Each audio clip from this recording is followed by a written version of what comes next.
Here's our data for the 100 employees that work in the lumber manufacturing company in the Midwest. And I've removed the real high and real low salaries, the outliers, because they didn't seem to fit in with what was happening for the typical employee. And what we want to do here is we're gonna look at the descriptive statistics, and then we're going to use multiple regression to find out a formula to predict salary from education, age, and sex. So we're going to use these three predictor values: education, age, and sex, and we're going to use that to predict the yearly earnings. So the first thing we want to do is we want to get some descriptive variables. So let's go to data analysis. So data analysis, and we're going to choose descriptive statistics. Do OK, and the input range we're going to choose all four variables. So I'll start up in G2 and go to J2, and then I'll go down all the way to the bottom of the data. There we go. It's grouped by columns.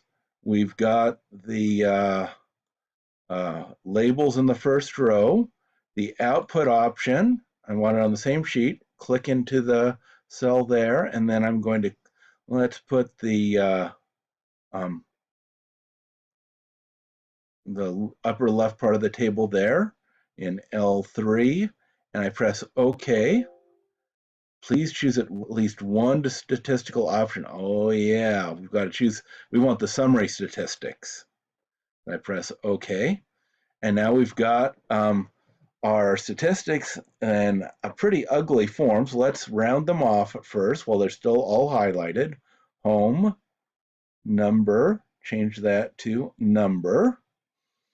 Now, notice how the way that it's set up is we have education, we've got the mean standard deviation there, and that gives that, and then the age and the numbers for that, and then sex. We've got all four pieces of all four variables, the information for, but they're all kind of grouped together in a table. What I'm going to do is I'm going to put a blank column in between each variable. So where I highlight the column where I want the blank one to be and press insert. Okay, and then I can go over here and insert. Oh, cancel. What did I do? Oh, I didn't choose the whole column. Insert. And then over here also insert. And now we've got things spread out a little bit more so that we can read them. So that we can make the columns a little bigger so that we can see these. Okay, so for education, the average is 12.98 years. So people have had a little college on the average. The standard deviation is 2. So most people had between 11 years and 13 years of college. And the minimum and maximum go from 8 and 18. So let's those are probably the main descriptive statistics that we want. The mean, the standard deviation,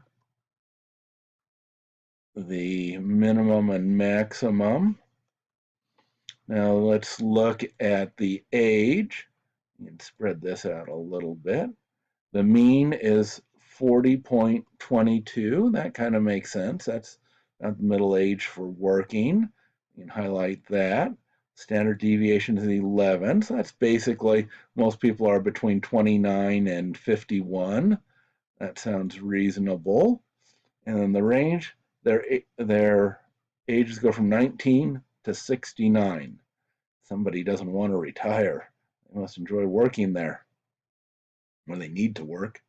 Now the sex is, the mean is 1.38. Now what in the world does that mean? Well, it doesn't mean that the average person's somewhere between a male and a female.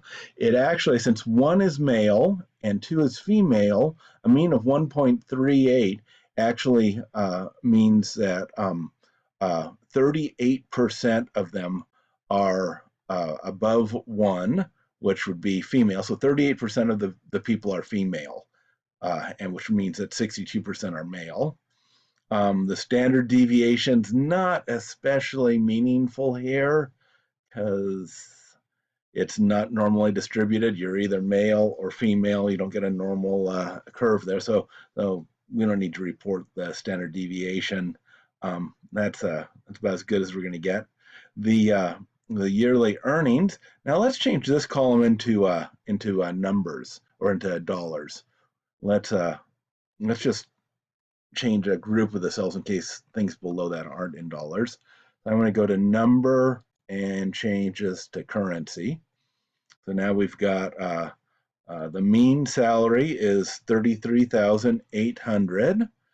So that's there. And the range goes from 8,000 to 144,000. So there we've got the salaries. And the standard deviation is 20,000. And that's pretty spread out there. So there we've got a good set of descriptive statistics. Now we want to be able to predict the salaries from education, age, and people's sex. So what we're going to do, that's the second part of the problem here, is we're going to use data analysis, and we're going to go to regression. And we want to find the Y range. So the Y is what we're trying to predict here, the yearly earnings. So I'll start at J2, use shift arrow to get the bottom. Okay. Now the X range, we want to highlight all of the 3 variables that we're interested in. We can put as many variables in as we want. And so I highlight G, H, and I, and then down shift arrow to down here. We've got labels. The output range, let's delete what was from the previous problem. Let's put the output down here. And I don't think we need to check anything else. We press OK. And we get lots of decimals. So let's round those right away. Home, number. Okay. Now let's, do we need to adjust the columns? Yeah, some of the squares could be a little wider so we could actually read those numbers. We don't really, oh, look how big some of the squares are, aren't they? Let's make it even wider. Oh, wow, look at that. Isn't this nice to have Excel? It would be a pain to calculate a number like 37,950,730,338 by hand. Even if you had a calculator, that would be a pain. Okay, so what do we care about in this regression? We want analysis here. First of all, we care about R squared, because we always care about R squared. That shows that 44% of the variation in pay can be related to education, age, and sex. And the other 56%, that probably has to do with what job function they have. I would imagine that people cutting down trees and risk getting squished and sleeping outside like lumberjacks do might make a little bit more than those that have office jobs. That those labor-intensive jobs that require specialized labor tend to pay pretty well, even if someone's education is very low. So we've got R squared and 44. The observations, that's our N. We've got 92 data points. That's important. And now we've got we're interested in the intercept and the coefficients for the 3 variables. So we highlight those there. Now we got to put all of these into an equation. So we're going to, we need to define what things are going to be. So let's say Y equals predicted salary. Let's have X1 equal education in years. Let's put that into a subscript. So I'm going to go up here, highlight the 1, right click, format cells, and do subscript. Okay. Then we've got X2 is going to be our second variable, which is going to be age. And so we can go up here and put the 2 in the subscript also. Right click, format cells, subscript. Okay. And then we can do our third variable is going to be X3 space equals sex, where 1 equals male and 2 equals female. And we can change the 3, go up here to the 3, right click, format cells, subscript. Okay. And so now we can make an equation here from these coefficients. We can say that y and then space equals space. Now the coefficient of x1 is going to be 4668.23. Now it turns out we really don't need all those decimal points. We don't even need, let's just round that to 4,700. It turns out that's good enough. 4,700 times x1 space plus, and we need the coefficient for x2, age. So let's just do 660 times x2, rounding that down because it's less than 665. And then for sex, it's a minus coefficient. So let's do minus 18,200. That's 18,200 times x3. And then we need to add the intercept there. So space minus,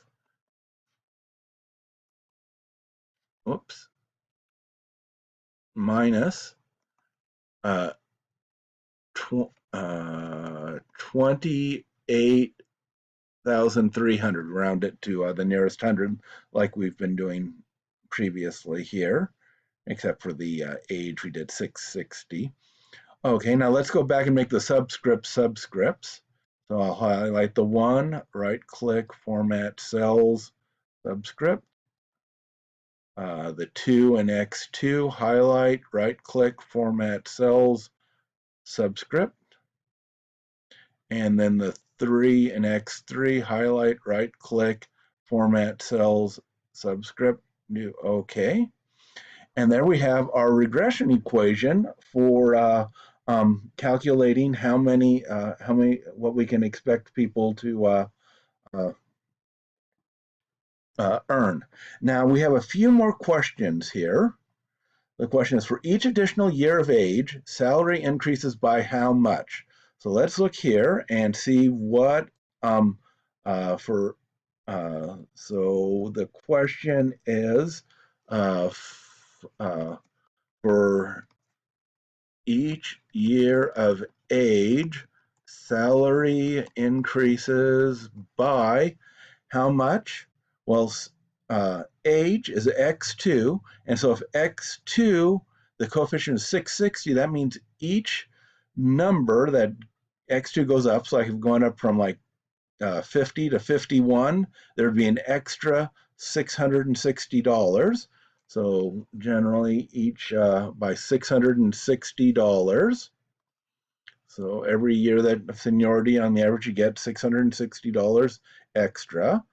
B is for each additional year of education.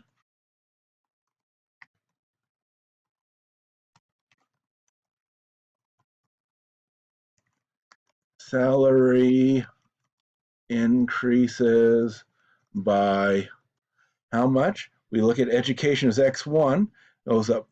The difference between like 12 and 13 years would be 4,700.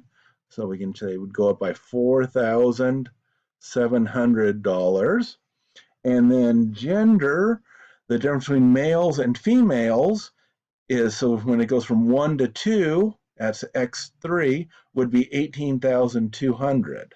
So C equals males earn on the average. And we're controlling for education and age, because controlling for education and age, because those are also in the equations. And we'll talk more about what that means, controlling for variables later. It's basically that this equation takes them into account, and this coefficient is just looking at the effect of gender. And so the difference is $18,200. $18,200. Males on the average $18,200 more than females. And so that's the third part of the questionnaire. Now, of course, this is only true for this lumber company.